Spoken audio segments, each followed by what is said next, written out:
అందరికీ నమస్కారం. నా పేరు Archana. Welcome to AR thoughts. ఈరోజు కథ monster part 75. Delhi.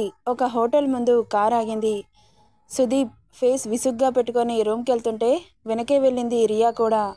Already company room book చేయడంతో అదే రూమ్కి వెళ్ళారు. నువ్వేంటి నా రూమ్లో అన్నాడు విసుగ్గా. ఇది నా రూమ్ అనుకుని వచ్చాను అనింది చిన్నగా నవ్వుకుంటూ రియా. సుదీప్ అక్కడి నుండి తనకు బుక్ చేసిన రూమ్ తెలుసుకొని తన రూమ్కి వెళ్ళిపోయాడు. రియా జర్నీలో చికాకుగా అనిపిస్తుంటే వెళ్ళి ఫ్రెష్ అయ్యి వచ్చి బ్రెయిన్ అంతా పిచ్చిగా అనిపిస్తుంటే నా బాధ సుదీప్కి ఎందుకు అర్థం కావట్లేదు, ఏం చేస్తే నన్ను అర్థం చేసుకుంటాడు అని బాగా ఆలోచించి ఏదో గుర్తొచ్చిన దానిలా ఆమె బ్యాగ్లో నుండి లైట్ పింక్ కలర్ శారీ తీసుకొని నీట్గా రెడీ అయ్యి 1-2 సార్లు ఆలోచించి ఏదైతే అది జరుగుతోంది అని అనుకుంటూ ఒకసారి శ్రీకి కాల్ చేద్దామని మొబైల్ చేతిలోకి తీసుకుంది. ఈ విషయం చెబితే అతను ఏమనుకుంటాడో అని మొబైల్ పక్కన పెట్టి ఇక ఆమె జీవితంలో చేయని పని మొట్టమొదటిసారిగా చేస్తున్నందుకు గిల్ట్ ఫీలింగ్ ఉన్న అతను ఒప్పుకొని అతని జీవితంలోకి ఆహ్వానిస్తే ఆమె లైఫ్ బాగుంటుంది అనిపించింది. అతనితో ఏ ఆడపిల్లకైనా టర్నింగ్ పాయింట్ పెళ్ళి కాబట్టి దానికోసం ఏం చేయడానికైనా సిద్ధంగా ఉన్నదానిలా ఏదైనా అయితే శ్రీ చూసుకుంటాడు అన్న నమ్మకంతో అతని రూమ్ వైపు కదిలింది. రూమ్ ముందు నిలబడి కళ్ళు మూసుకొని గట్టిగా ఊపిరి పీల్చుకొని డోర్ నాక్ చేసింది రియా. ఫ్రెష్ అయ్యి వచ్చి రేపు మీటింగ్ కోసం ఫైల్స్ అన్నీ క్లియర్గా ఉన్నాయో లేవో అని చెక్ చేసుకుంటున్న అతడికి డోర్ సౌండ్ వినబడగానే మళ్ళీ అదే వచ్చినట్లుంది. నా ప్రాణానికి ఈవిడ గారిని నాతో ఎందుకు పంపించారో అనుకుంటూ విసుగ్గా డోర్ ఓపెన్ చేశాడు. ఇక ఎదురుగా ఉన్న రియాని చూసి క్షణం పాటు రెప్ప వేయడం మర్చిపోయాడు. సుదీప్ ఆడదాని అందానికి లొంగిపోవాల్సిందే కదా. ఇక క్షణం చూసి తల విదిల్చుకొని నువ్వేంటి ఇక్కడ అన్నాడు చిరాగ్గా. కెన్ ఐ కమిన్ అని అడగగానే ఇక ఒంటరిగా ఉన్న ఆడపిల్ల, ఆఫీస్ వర్క్ మీద ఇద్దరే వచ్చారు, ఊరికాని ఊర్లో ఉన్నారు కాబట్టి పక్కకు తప్పుకున్నాడు. ఇక చొరవగా ఆమెనే డోర్ క్లోజ్ చేసింది. చివాల్న చూశాడు. అతడి చూపులు ఏమాత్రం పట్టనట్లు ఎందుకొచ్చావు అన్నాడు అసహనంగా. ఆమె అతని ముందు ఒకలాంటి ఎక్స్ప్రెషన్స్తో చూస్తూ దగ్గరికి వస్తుంటే దూరం జరగడానికని వెనక్కి జరుగుతున్నాడు. ఏం చేస్తున్నావు రియా అని అరిచాడు.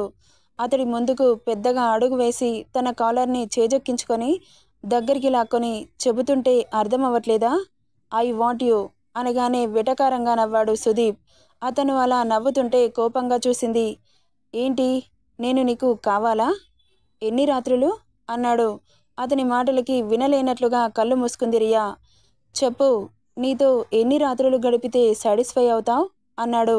అతను అలా అన్న నెక్స్ట్ సెకండ్ చాచి పెట్టి కొట్టింది రియా. ఆమె అలా కొట్టగానే గుడ్లు ఉరిమి చూస్తున్నాడు సుదీప్. నీ కళ్ళకి నేను ఎలా కనపడుతున్నాన్రా? నువ్వు నాకు కావాల్సింది 1 రాత్రి 2 రాత్రిలో కాదు, జీవితాంతం కావాలి. ఇస్తావా నీ దగ్గర చోటుని అనింది. ఆమెను అంతే సీరియస్గా చూస్తూ ఆర్ యు మ్యాడ్ అన్నాడు. Yes I'm mad on you. ఒక అబ్బాయి రూమ్లోకి వచ్చి ఎక్స్పోజ్ చేస్తుంటే ఎవరైనా ఎలాగే అనుకుంటారు అన్నాడు. అతని మాటలకి అసహనంగా చూస్తూ నీ కంటికి నేను ఎలా కనపడుతున్నానో అంత దిగజారిపోయేదానిలాగా ఉన్నానా? నువ్విలా చీర కట్టుకొని ఎక్స్పోజ్ చేస్తూ నిలబడితే ఏ మగాడైనా అలాగే ఫీల్ అవుతాడు కదా అంటున్న అతని మాటలకి నవ్వి సరే, నీకు నా మీద అలాంటి ఫీలింగ్స్ ఉన్నాయంటే నా శరీరాన్ని నీకు ఇవ్వడానికి సిద్ధంగా ఉన్నాను అనింది. అతడు ఏదో అనబోతుంటే చెయ్యి చూపించి 1 రాత్రికో 2 రాత్రులకో తీరేది కాదు ఈ కోరిక. Every night, every day, every second నీ మీద నా ఫీలింగ్స్ ఇలాగే ఉంటాయి. I don't know but I want you.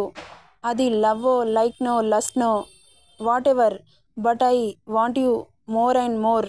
అతడి కళ్ళలోకి సూటిగా చూస్తూ అనింది. ఆమె మాటలు అతడి గుండెకి తగిలాయేమో. ఆమెను క్షణం అలాగే చూసి దగ్గరికి వచ్చి డూ యూ లవ్ మీ అన్నాడు. ఐ డోంట్ నో సుదీప్, చెప్పానుగా. Love no, like no, lust feeling no, I don't know but I want you madly అంటున్న ఆమె మాటలకి సేమ్ ఫీలింగ్ నాకు కూడా, బట్ నీ మీద కాదు అనగానే ఆశ్చర్యంగా చూసింది కళ్ళు చిన్నవి చేసి. ఇక ఏం చెబుతాడా అని వెయిట్ చేస్తుంది. నేను శ్రీజని లవ్ చేస్తున్నాను అంటున్న అతని మాటలకి ఒక్కసారిగా షాక్ కొట్టినట్లు చూస్తూ ఉంది. అవును Riya, I really love her అంటున్న అతన్ని అలాగే చూస్తూ తనుశ్రీ ఇద్దరు చాలా ఏళ్ల నుండి లవ్ చేసుకుంటున్నారు. పెళ్ళి ఒకటే బాకీ ఉంది. ఇదంతా నీకు తెలీదా అంటున్న ఆమె మాటలకి తెలుసు. మరి కొత్తగా ఈ లవ్ ఏంటి? ఏమో రియా, నేను లవ్ చేస్తున్నప్పుడు తను వేరే వాళ్ళతో లవ్లో ఉందని నాకు తెలీదు. బట్ నా మనసుని నేను చంపుకోలేను కదా, అందుకే తనని ఆరాధిస్తూనే బ్రతికేస్తాను. నా మనసులో వేరే వాళ్ళకి ఎవరికి స్థానం లేదు అంటున్న అతని మాటలకి కన్నీళ్లు దూకడానికి రెడీగా ఉండడంతో కష్టంగా ఆపుకుంటూ, నీకో విషయం తెలుసా సుదీప్ అనింది ఏటో చూస్తూ. ఏంటి అన్నాడు. నేను ఇంతవరకు ఇంత హార్ట్ఫుల్గా ఎవరిని కోరుకోలేదు. But I want you. అది ఎందుకో నా మనసులో బలంగా నాటుకుపోయింది. కానీ నీ మనసులో వేరే వాళ్ళకి చోటుందని నువ్వు చెబుతుంటే నాకెందుకో చాలా బాధేస్తుంది. బట్ అది ప్రేమో ఏమో, ఆ ఫీలింగ్కి నాకు పేరు తెలీదు. But I want you ever for ever.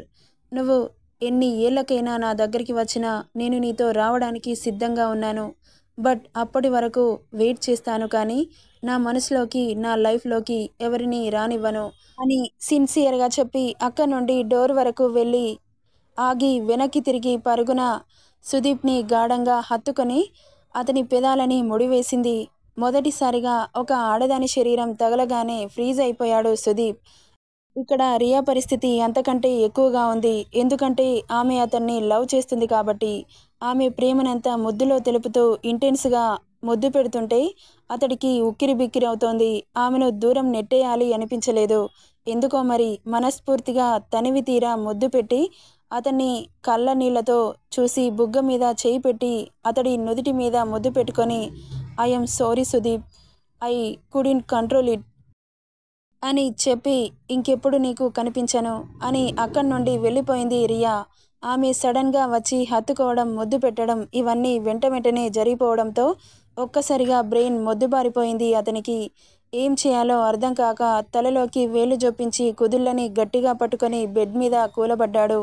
ఆమె ముద్దు పెడుతుంటే రియా అతడిని ఎంత ప్రేమిస్తుందో అర్థమైంది అతనికి. కానీ కోపం మాత్రం రాలేదు. ఎందుకంటే ప్రేమ విలువ అతనికి కూడా తెలుసు కదా. అందుకేనేమో. ఇక్కడ రియా రూమ్కి వచ్చి గుక్కపట్టి ఏడుస్తూ ఉంది. ఆమె తన లైఫ్లో శ్రీని ఇష్టపడింది, కానీ ఇంతలా ఎప్పుడూ కోరుకోలేదు. ఎందుకంటే ఆల్రెడీ శ్రీజ అతడి లైఫ్లో ఉందని. మొదటిసారి ఇంత బలంగా సుదీప్ కావాలనుకుంది.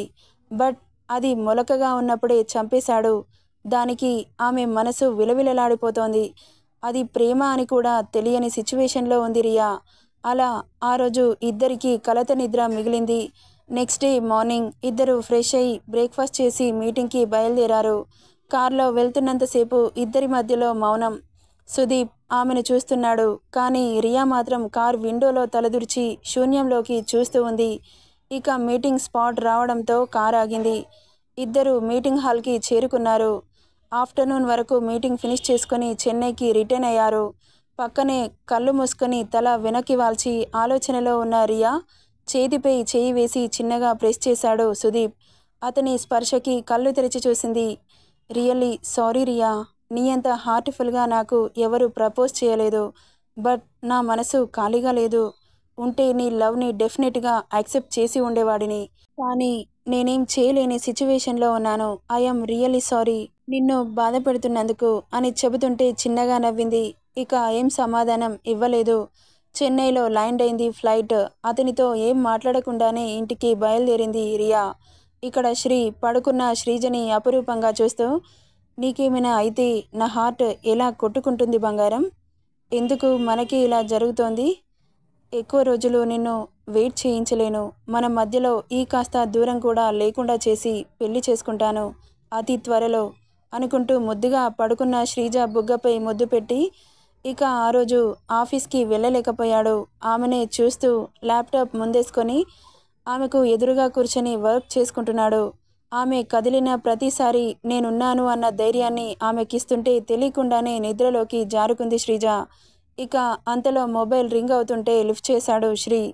చెప్పు రియా అంటున్న అతడి వాయిస్ వినగానే ఆమెకు వెక్కిళ్ళు వచ్చేస్తున్నాయి. మాట్లాడకుండా ఏడుస్తున్న సౌండ్ వినిపిస్తుంటే ఏమైంది అన్నాడు కంగారుగా.